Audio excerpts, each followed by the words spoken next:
Vanishing ভিলেজের ভয়ঙ্কর রহস্য। এই পৃথিবীতে এমন কিছু ঘটনা ঘটে যার কোনো ব্যাখ্যা নেই। কখনো কখনো পুরো একটা জনপদ এক রাতের মধ্যেই অদৃশ্য হয়ে যায়। আজ শুনবেন এমনই এক রহস্যময় গ্রাম যেটি রাতারাতি হারিয়ে গিয়েছিল চিরদিনের জন্য। স্বাগতম অদৃশ্য দুনিয়াতে।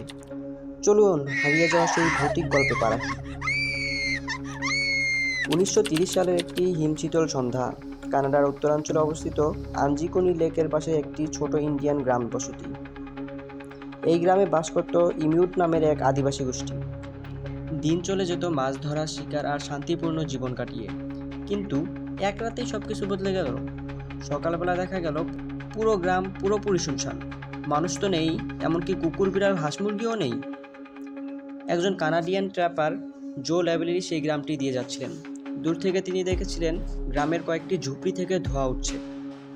কিন্তু গ্রামে ঢুকে তিনি দেখলেন এক বিভীষিকাময় দৃশ্য। সমস্ত তাঁবুগুলো খোলা, রান্নার হাঁড়ি আগুনের উপর ফেলে রাখা, খাবার রান্না মাঝখানে থেমে গেছে।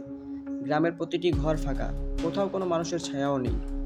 শুধু তাই নয়, গ্রামের পাশের কবরস্থানও খোলা। মৃতদেহগুলো কবর থেকে তুলে নিয়ে যাওয়া হয়েছে, কে বা কারা করেছে আজও জানা যায়নি। চারিদিকে ছড়িয়ে ছিটিয়ে ছিল ছোট ছোট জিনিসপত্র। মনে হচ্ছিল সবাই ভীষণ তাড়াহুড়ো করে পালিয়েছিল। কিন্তু আশেপাশে কোনো রক্তের দাগও নেই, কোনো লড়াইয়ের চিহ্নও নেই।